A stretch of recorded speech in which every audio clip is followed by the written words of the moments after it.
Hey, what's up? I'm the developer of pinball.cool, and this is the pinball.cool game I'm working on, and I wanted to make a series of videos where I show what's on the hot boards, on the popular boards of pinball.cool. So if you head over there and you click on the little hot button up here, you can see the boards that are featured in this video. And my idea was that some people would log in, go edit some of the boards, fork them, make their own, maybe just go to the regular pinball.cool and start with a blank board and make something. And then if you put those in the comment section of this video, I will try and put them in the next video. So these are all mine, but I'm hoping that I get some users to start making some neat stuff and we can start posting them around. That's the whole idea. So let's take a look at what's on the hot board other than this nice little sorter. So let's take a look at this. This is a basic pinball board. So when I started making the game, I really wanted to make sure that it played decent pinball. And so these shooters have really nice control on them. You can really control the velocity of the ball. The paddles have really good range and control, and really allow you to kind of catch and set the angle, just as you would like with a good video pinball game, arcade pinball. The main difference in this is, of course, that you can draw all the walls and bumpers and paddles and everything yourself.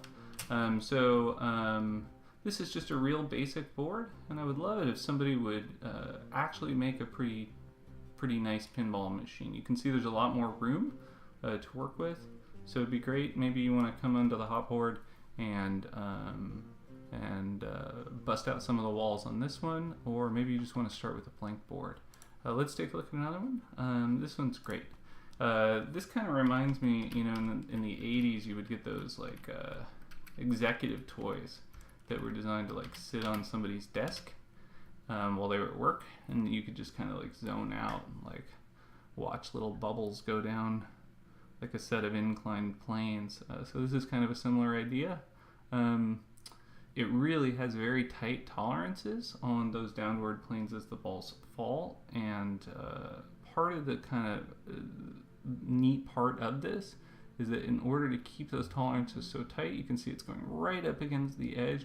We have to make sure that no balls collide while they're on those downward planes, and those turn crosses, turning at regular intervals, keep the balls spaced out, which means that they never touch as they're falling. So no one's ever allowed to push anybody off the edge. So it'll pretty much run infinitely, although, you know, if you started at night and wake up in the morning, you might find that you're missing one of the balls.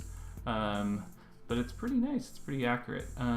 It also is really nice to add a second set of balls at a delay, or even a third set. You can get a lot of balls going on this without any errors creeping in. So go check that one out, it's on the hot board.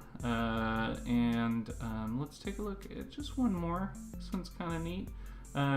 This is basically like a stress test that I built in here, it's releasing balls out those two holes, orange and red ones, and then basically just move them around, and it'll stop when it gets up to 200 balls, but it sort of gives you an idea of kind of some of the stuff that's possible. So we can get quite a number of balls involved in the simulation before we see the frame rates drop to an unacceptable level. This isn't the nicest computer in the world. I like to develop on a little bit of a normal computer just so I can be aware of sort of what the performance requirements are. But you can see that this is staying up about 30 frames per second. If you look at the little green indicator right now, that's still turned on because the game's in an alpha state.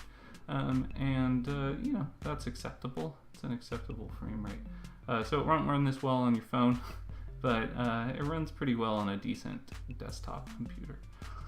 Alright, so really want to encourage you to head on over to pinball.cool. You don't need to register to use it, but if you have a Google account, you can log in and save your boards online. That means you can just go to plainpinball.cool and start with a blank board and just start drawing. It's pretty simple.